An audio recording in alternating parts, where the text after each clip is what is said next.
Hello everybody, मैं Mahadev study village से मैं अनिश सर आप लोगों के बीच निर्देशांक ज्यामिति यानी कि कोऑर्डिनेट ज्योमेट्री का ऑब्जेक्टिव लेकर के उपस्थित हुआ हूं। ये जितने भी ऑब्जेक्टिव्स हम लोग आज करने वाले हैं ये सभी एग्जाम के दृष्टिकोण से सुपर एमबीए हैं, यानी कि यहां से क्वेश्चन आपके फंस जाएंगे।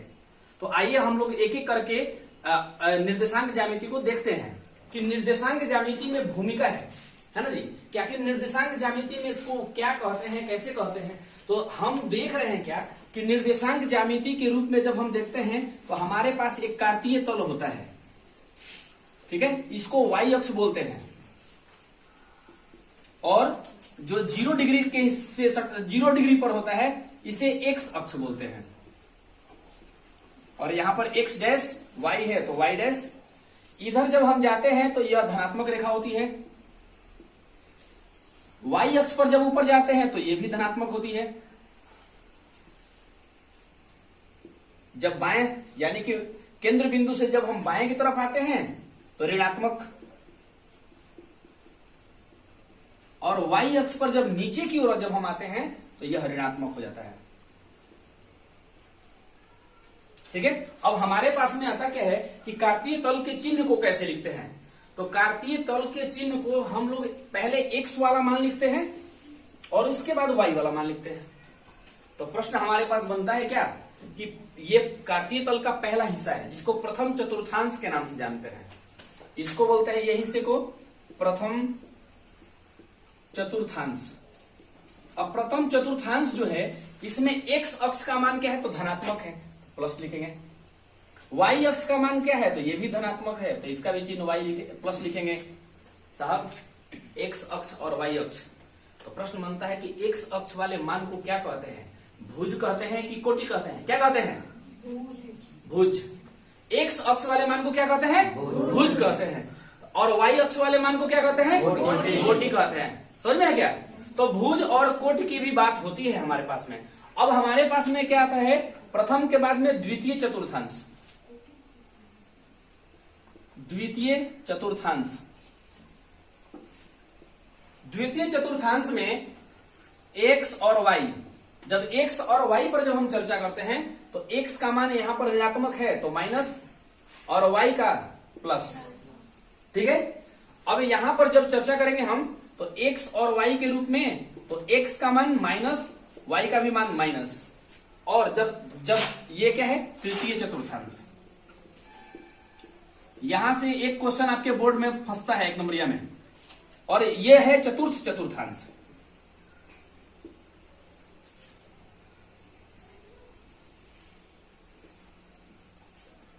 ठीक है। अब इसमें जब देखेंगे तो ये x और y है तो x का मान क्या हो जाएगा, देखिए इधर दाहिने तरफ में है तो प्लस और नीचे की तरफ है तो माइनस। हाँ जी, कोई दिक्कत है क्या आपको x और y के मान में, भुज और कोटि, कोटि भुज नहीं ना, ओके। भुज और कोटि का मान जो है आपका क्लियर होना चाहिए। x अक्ष पर जो भी मान होता है उसको भुज बोलते हैं और y अक्ष पर कोई भी जो मान होता है उसको कोटि बोलते हैं, ठीक है। तो अब हमारे पास में क्या है, आप इन सब चीजों को ध्यान से देख लेंगे, हो सके तो स्क्रीनशॉट ले लेना है, ठीक है। x निर्देशांकों को क्या कहते हैं, देखिए पहला ही क्वेश्चन है यहां से। तो x निर्देशांक को ऑप्शन नंबर 1 आता है कोटि, भुज, कोटि और भुज दोनों और डी सभी उत्तर सत्य है। क्या होगा इसका आंसर, भुज, राइट। यानी कि 1 का ऑप्शन नंबर बी है, ठीक है, ओके। अब अगले क्वेश्चन पर चलते हैं हम लोग 2 नंबर पर। तो 2 नंबर क्या कहता है कि y अक्ष का समीकरण है। देखिए साहब, अध्याय 3 में 2 चर के रैखिक समीकरण में हम लोग जब ग्राफ खींचते हैं तो उसमें हम लोग लिखते हैं कि x अक्ष पर y का मान 0 और y अक्ष पर x का मान 0। तो कहता क्या है, y अक्ष। तो y अक्ष का समीकरण क्या होना चाहिए, y अक्ष पर x का मान 0 होना चाहिए। तो y अक्ष पर x का मान 0 का है, ऑप्शन नंबर बी। इस एक दूसरे नंबर का आंसर क्या हो जाएगा, बी। क्या, x बराबर 0। समझ में सभी को क्या, ओके। अगला 3 नंबर क्वेश्चन देखते हैं हम लोग। x अक्ष का समीकरण क्या होगा, फिर वही बात, x अक्ष पर y का मान 0 रखने पर लिखते हैं ना, तो y का मान 0 ढूंढिए कहां है, 3 का ऑप्शन नंबर ए, ठीक है। सभी को, सभी लोग समझ में आ रहा है क्या, ओके। 4 नंबर क्वेश्चन देखते हैं कि x, 0 किस अक्ष का निर्देशांक है। देखना भाई, कहता है क्या, x, 0 किस अक्ष का निर्देशांक है। यहां पर जब चर्चा करते हैं कहता है क्या कि x और पहले तो प्लस प्लस पहला चतुर्थांश फर्स्ट है, दूसरे चतुर्थांश में क्या होता है माइनस और प्लस हो जाता है, तीसरा चतुर्थांश जो होता है इसमें माइनस और प्लस होता है, और जो चौथा चतुर्थांश होता है इसमें प्लस और माइनस होता है। अच्छा ये माइनस होगा, अच्छा ये माइनस होगा, अब तो सही है ना। ओके, अब कहता क्या है कि x, 0 किस अक्ष के निर्देशांक है। तो x का मान है ना, x अक्ष पर y का मान 0 रखने पर, तो कहता कि x अक्ष है, तो प्रश्न पड़ता है कि x, 0 किस अक्ष का निर्देशांक है। तो भाई x का मान मिल रहा है ना, तो किस अक्ष का होगा, x का मान दिया है तो x अक्ष का है। कहता है ना कि x, 0 सुनो, x अक्ष पर y का मान 0 रखने पर, तो देखो तो y का मान क्या है 0, तो किस पर रखा गया है x पर ना, तो ये x ही का मान दिखा रहा है, तो x अक्ष न होना चाहिए। तो 4 का ऑप्शन नंबर क्या होगा बी। क्लियर है सभी को। किसी बिंदु का निर्देशांक है, देखो जी y अक्ष पर कहता है, तो y अक्ष पर x का मान क्या होगा 0, तो 0 y ये ना होना चाहिए। देखिए कहाँ है, देखो y, 0 है तो गलत है, 0, y यही सही है नहीं। चलिए अगला क्वेश्चन नंबर 6 देखते हैं। अब अगला कहता है कि x अक्ष पर स्थित किसी बिंदु का निर्देशांक है। x अक्ष पर क्या होगा निर्देशांक, y का, x अक्ष पर y का मान 0 होता है, तो देखिए कहाँ है y का मान 0 मतलब x होगा और y का मान 0, ऑप्शन नंबर ए, x 0 है ना। देखिए बाकी सब जगह गलत है, ठीक है, तो 5, 6 नंबर का क्या हो जाएगा ए। चलिए सबको पीछे दिखाई दे रहा है आप लोग को, है। क्वेश्चन क्या कहता है कि y अक्ष पर x से 4 इकाई की दूरी पर x अक्ष के नीचे एक बिंदु स्थित है, तो a का निर्देशांक क्या होगा। कहता है कि y अक्ष पर x अक्ष से, तो y अक्ष पर x का मान तो 0 होता है, तो सब मिलाकर के क्या है 4 जो है y का मान है, यानी कि 0 और 4 वाली बात हो रही है। नहीं, x अक्ष के नीचे, तो x अक्ष के नीचे होगा तो प्लस में कि माइनस में, माइनस में, ऊपर आता तो यहाँ पर क्या होना चाहिए माइनस। तो जब माइनस मान रखेंगे तो देखिए तो 0, -4 कहाँ है डी नंबर ऑप्शन में है क्या। सुनिए इसी लगे हाथ एक क्वेश्चन और बनता है कि यदि y अक्ष पर x से 4 इकाई की दूरी पर, ये तो चलेगा, चलो भाई 4 इकाई की दूरी है। अब कहता है कि x अक्ष के नीचे ना होकर के ऊपर हो जाता है, तो यही मान क्या हो जाता है प्लस। क्लियर। तो अगर ऊपर वाली चर्चा होती तो ऑप्शन नंबर आपका बी सपोर्ट करता है, नहीं तो नीचे वाला बात हो रहा है, इसलिए ऑप्शन नंबर डी को मारेंगे। अगला अब कहता क्या है कि कार्तीय तल में स्थित किसी बिंदु 3, -4 की कोटि का मान बताइए। तो हम जानते हैं कि 3 और कॉमा -4 पर चर्चा हो रही है, तो पहला वाला जो मान होता है वो भुज का होता है और जो दूसरा वाला मान होता है वो कोटि का होता है। कहता क्या है कि पहला जो मान होता है वो भुज का होता है और दूसरा मान क्या होता है कोटि का होता है। तो हम देख रहे हैं क्या कि कोटि पूछ रहा है, तो कोटि का आंसर क्या हो जाएगा -4। तो देखिए ढूंढिए कहाँ -4 है, -4 है। जिनका क्लियर नहीं है कि किसको भुज बोलते हैं और किसको कोटि बोलते हैं, तो देखो ऑप्शन नंबर 3 बी में 3 भी दिया है, मार भाई ठोक दो किसको 3 को, आगे तक चैन गलत आ जाएगा। नहीं तो सावधानी बरतना है। ऑब्जेक्टिव जितना लोग कहता है कि आसान है उतना महंगा भी है ना जी। तो ऑब्जेक्टिव वही बना सकता है जिसका कॉन्सेप्ट क्लियर हो सब चीज का, नहीं। चलिए अगला क्वेश्चन देखिए 9 नंबर। कहता क्या है कि कोई बिंदु 4, 0 किसी तल में हो, क्या हो 4 और 0, जरा सोचिए 4 का चिन्ह प्लस में है और 0 तो 0 होता ही है ना जी। 4, 0 यानी कि x का मान 4 का हो रहा है। अगर हम इसका कार्तीय तल देखें तो यहाँ पर तो 0 है और यहाँ पर एक बिंदु कोई क्या है 4 है, इसी को ना कह रहा है 4, 0 है ना जी। किसी तल में हो तो वह बिंदु किस अक्ष पर स्थित है। अच्छा एक बात बताइए, कह रहा है कि किस अक्ष पर स्थित है ना। तो ये बताइए कि x के जगह पर 4 है कि y की जगह पर 4 है। जाहिर सी बात है कि x तल पर होगा। इसका आंसर क्या हो जाएगा, x अक्ष पर। ठीक है, अगला 10 नंबर क्वेश्चन क्या कहता है, 4,3, तो 4 का चिन्ह प्लस में और 3 का चिन्ह प्लस में किस पाद में स्थित है। ए तो यहाँ पर प्लस है और यहाँ पर भी क्या है, अरे +4 और +3, तो दोनों का प्लस प्लस चिन्ह ना, तो प्लस प्लस किस चतुर्थांश में, प्रथम। पाद कहता है मतलब प्रथम, पहला दूसरा तीसरा, चतुर्थांश को ही पाद कहते हैं। ठीक है ना, तो कौन सा पाद होगा इसमें, प्रथम पाद। ठीक है, 11 नंबर देखिए, कोई बिंदु 0,6 किसी तल में स्थित हो। कोई तल है जिसमें 0 है, यानी कि x का मान 0 और y का मान प्लस में के माइनस में, x अक्ष से ऊपर होगा कि नीचे, ऊपर। तो इस बिंदु की स्थिति किस अक्ष पर होगी, y अक्ष पर। वेरी गुड, y का मान 6 है तो y का मान 6 है तो y अक्ष पर होगा। x का कुछ मान होता है तो x अक्ष पर होता है, तो किस अक्ष पर होगा, वेरी गुड। ऑप्शन नंबर इसमें कौन सा होगा भाई, ए। अब कहता है क्वेश्चन नंबर 12 नंबर कह रहा है कि किसी बिंदु की x अक्ष से दूरी उस बिंदु की कहलाती है। x अक्ष से दूरी, ए कहता है किसी बिंदु की x अक्ष से दूरी है ना, उस बिंदु की क्या कहलाती है। x अक्ष पर है तो ये तो तय है कि y का मान 0 होगा, तो x वाले मान के बारे में पूछ रहा है। तो x वाले मान को भुज कहते हैं कि कोटि कहते हैं, भुज। ढूंढो कहाँ है, 12 का ए ऑप्शन आंसर। अगला, अब कहता क्या है कि 13 नंबर क्वेश्चन देखो जी, कहता क्या है कि कार्तीय तल में स्थित किसी बिंदु 8,-9 में कोटि का मान क्या होगा। तो पहला वाला मान भुज और दूसरा वाला मान कोटि। तो कोटि का मान पूछ रहा है, तो कोटि का मान क्या होगा, -9 ढूंढिए, किसमें है, ऑप्शन नंबर ए है ना जी। तो 13 का ए। अगला 14 नंबर क्वेश्चन कह रहा है, 14 नंबर क्वेश्चन कह रहा है कि बिंदुएं -4 और 3 किस चतुर्थांश में है। सुनो भाई, x का मान कहता है कि माइनस है और y का मान देखो 3 है, मतलब प्लस में है, नहीं है।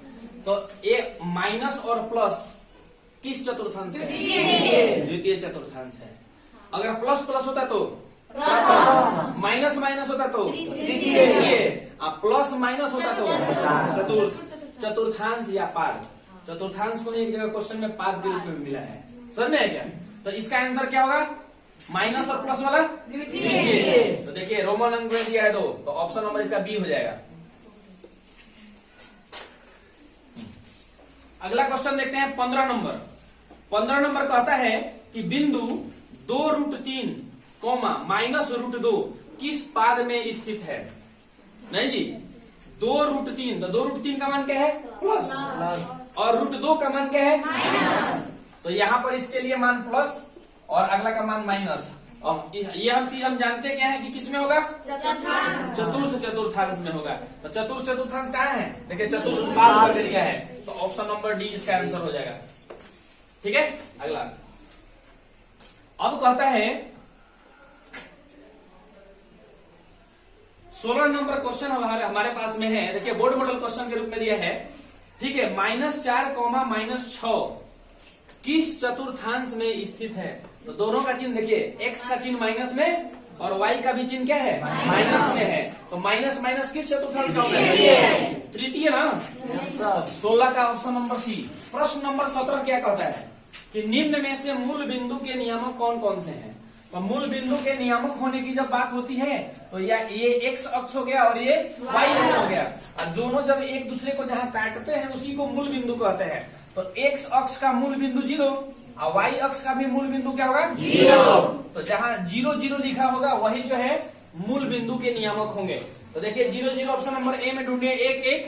ऑप्शन नंबर बी में 0, 0। आपका ऑप्शन नंबर बी क्या हो गया, आंसर। अगला क्वेश्चन नंबर 18 कहता है क्या कि x बराबर -5 का आलेख कैसी सरल रेखा होगी? जरा ध्यान दीजिएगा साहब, आलेख की बात करता है। x बराबर -5 का आलेख कैसी सरल रेखा होगी? तो अब कहता है क्या कि हम देख रहे हैं क्या कि x अक्ष पर दाहिने जाते हैं तो धनात्मक होता है और बाएं आते हैं तो ऋणात्मक होता है। तो कहता है कि x बराबर -5 हो तो -5 x अक्ष पर कहां होगा? ऋणात्मक इधर ही तब होगा -5 जी। तो अब हम इसके लिए एक आरेख खींचेंगे, ये सरल रेखा होगा क्या? तो ये कौन सी रेखा है? y वाली रेखा है ना, मतलब y अक्ष है। क्या है? y अक्ष। तो ये जो x बराबर 5 के लिए जो मान आया है वो किसके समांतर है? आंसर समझ में आया क्या? Yes sir. तो देखिए तो कहाँ है option number B? Option number B, y अक्ष के समांतर, यही आपका आंसर हो जाएगा। क्वेश्चन 19 नंबर कहता है कि बिंदु -3 -5 किस पाद में स्थित है? -3 -5 है, माइनस और माइनस दोनों माइनस है, तो तृतीय चतुर्थांश कौन सा पाद में? चतुर्थांश न लिख के पाद लिखेंगे यहाँ पर, तो तृतीय पाद ऑप्शन नंबर सी, 19 का सी। अगला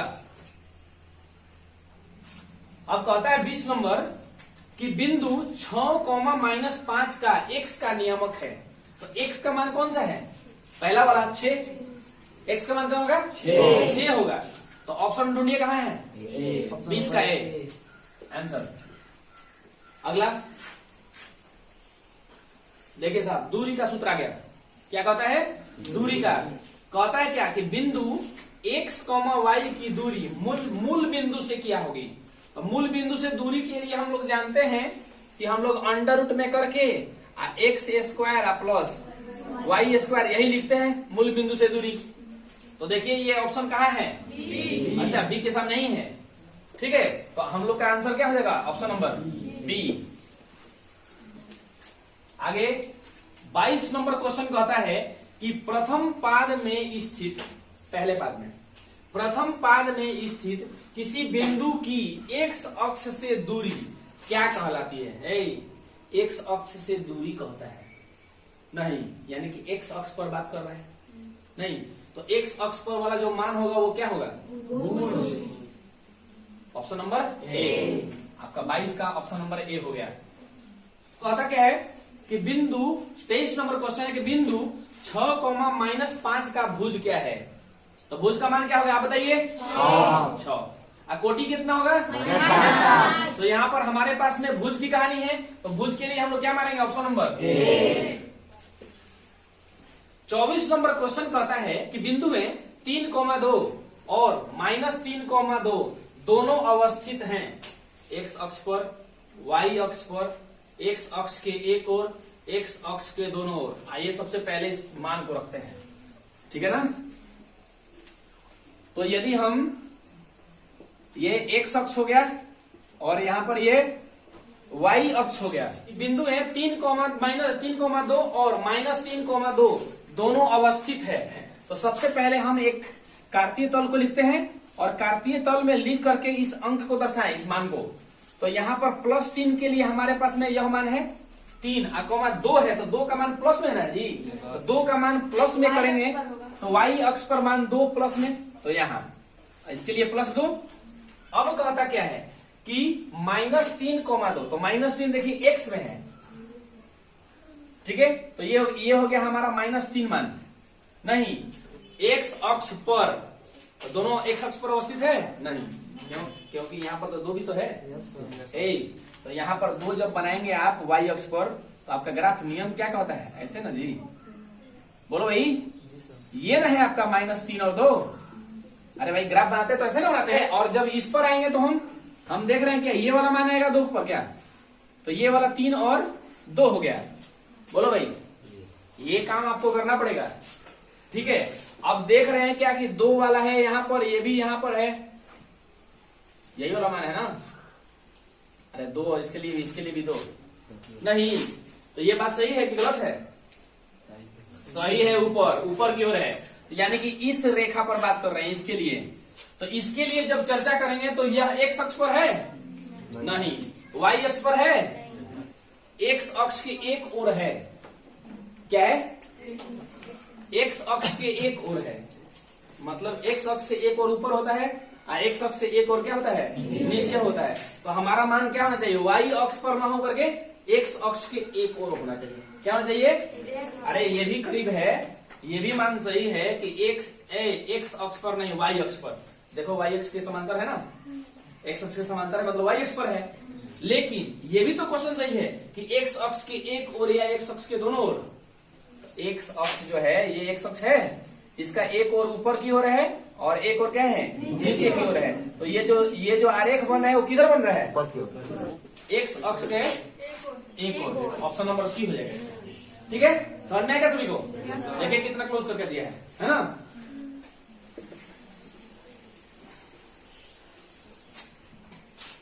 क्वेश्चन नंबर 25 क्या कहता है कि बिंदु -6, -5, 2 किस पाद में स्थित है। तो दोनों का चिन्ह क्या है, माइनस माइनस है क्या, तो कौन सा, तृतीय। आप खड़ा हो भी सकते हैं, तृतीय, ऑप्शन नंबर सी। ठीक है, y का वह मान क्या है जिसके लिए p 2, -3 और q 10, y के बीच की दूरी का मात्रक क्या है, 10 है। क्या है, 10 है। अच्छा एक बात बताइए, इस क्वेश्चन को कैसे सॉल्व करेंगे, इस पर बात करते हैं कि y अक्ष का वह मान जिसके लिए p 2, -3 और q 10, y के बीच की दूरी क्या है, 10 मात्र। अच्छा मान लिया जाए कि एक बिंदु को होता है क्या, एक रेखा है PQ, बोलो जी, P और Q, यही ना कह रहा है। तो PQ रेखा के लिए कह रहा है क्या कि 2 है और -3 है, और यहां पर क्या कहता है कि 10 है और y है, और इसके बीच का जो दूरी है ना वो 10 मात्रक है। कितना है, 10। किसी को दिक्कत है यहां तक, नहीं ना। आप इसके लिए सूत्र क्या जानते हैं जरा देखिए, PQ बराबर आप लोग यही ना जानते हैं जी कि x2 माइनस x1 का whole square plus y2 minus y1 का, बोलो जी। अगर हम इसको कहें कि वर्गमूल है, अब वर्गमूल के उल्टा भेजे बराबर, तो उल्टा होता है ना, तो वर्गमूल का उल्टा वर्ग होता है। तो हम क्या करेंगे, PQ का होल स्क्वायर, सीख लीजिए इस क्वेश्चन से, आप डायरेक्ट हल करेंगे, इसलिए 2 नंबरिया थोड़ी ना बना रहे हैं। तो PQ का होल स्क्वायर बराबर क्या, x2 माइनस x1 का होल स्क्वायर आप प्लस y2 माइनस y1 का, इतना होता है। सब क्या लाना है, 10। किसका वर्गमूल है, 100 का। किसका, 100 का। तो 100 खोज लेते हैं ना, 100। देखो तो x2 का मान 10 और y2 का मान y2 है x1, तो ये x2 का मान 10 और x1 का मान 2, दोनों को घटाएंगे, 10 में से 2 गया तो 8 का वर्ग 64 होता है क्या। तो 100 में से 10 का स्क्वायर 100 होता है जी, तो 64 10 का स्क्वायर 100 में से 64 को क्या करें, घटा लें। तो देखो जी 100 में से 64 को घटाएंगे तो क्या आएगा, 36। तो कहता है कि y का मान बताइए ना, यानी कि y2 वाला मान y दिया है तो 36 में लाना है। यहाँ पर क्या है, -3 नहीं, तो कहता है क्या कि y2 माइनस y1 होता है, तो यानी कि ये हमेशा जो है माइनस माइनस प्लस होकर 3 आएगा, यानी कि जुटेगा यह मान। तो अब कहता है ना कि 36 लाने के लिए 6 का 36 होता है। क्या होता है, 6 का 36। तो 6 का 36 जब होता है तो देखो जी +6 का भी वर्ग 36 होता है, और -6 का जो वर्ग होता है ना वो भी 36 होता है। होता है कि नहीं होता है। तो जरा देखिए कि हम 3 तो पहले से दिया है जोड़ने वाला, 3 पहले से दिया है, तो हम अगला जो y2 का मान है उसमें क्या जोड़ दे कि 6 हो जाए, तो 3 में 3 जोड़ेंगे। क्या करेंगे, तो एक +3 देखो कहाँ है, बोलो भाई। यहाँ पर भी है, बी में भी है, यहाँ पर भी है, और यहाँ पर बउआ क्या लाना है, 36। तो कहता है क्या कि 3 है यहाँ पर। देखो जी अगर तुम -3 ले लोगे तो 3 में से 3 घट के तो 0 हो जाएगा, तो हमको प्लस वाला 3 ना चाहिए जी। तो इसमें +3 वाला एक मान जोड़ देंगे, +3, तो ये क्या हो जाएगा 6 का होल स्क्वायर। इसका मान क्या होता है 36। तो +3 ढूंढ लीजिए कहाँ कहाँ है। तो यहाँ पर भी +3 है, यहाँ पर भी +3 है, यहाँ पर भी +3 है। ये -3 नहीं होगा, माइनस वाला मान नहीं होगा। अब क्या कहता है कि जब इसको हल किए थे तो माइनस माइनस प्लस हुआ था कि नहीं हुआ था जी? तो 3 तो है। अब ढूंढो अगर 9 ले ले, देखो 9 दे रहा है, एगो +9 दिया है, एगो -9 दिया है। तो अगर 9 को ले लें तो 9 3 12 होता है, लाना कितना है 6। तो 6 लाने के लिए हमें क्या माइनस वाले मान को लेना होगा। तो -9 में 3 को जब घटाएंगे तो क्या हो जाएगा, -6 होता है, -6 का होल स्क्वायर। सच्चा है क्या? यानी कि बिना बनाए शॉर्ट फॉर्म में इसको हल नहीं करना पड़ेगा डेढ़ बना में। समझ में है क्या? ये क्या हो जाएगा, डायरेक्ट हम लाएंगे कि भाई अब हमको 36 से लाना है, 2 को ऑप्शन चेक करना है। हम जानते हैं कि y1 का मान माइनस में है, तो माइनस माइनस प्लस हो जाएगा। तो 3 इसका मान +3 हो गया। अब क्या लाएं कि 6 हो जाए, तो 3 एगो तो 3 जोड़ देंगे, नहीं तो 3 को -9 में से घटाएंगे तो -6 आता है। नहीं, -6 का वर्ग भी क्या होता है 36 होता है। तो -9 और 3, यही आपका आंसर हो जाएगा, ऑप्शन नंबर सी हो जाएगा। कोई दिक्कत? तो ये फायदे वाला चीज है ना, इतना लंबा नहीं बनाना पड़ेगा आपको। ठीक है, ठीक है। Thank you thank you thank you thank you thank you.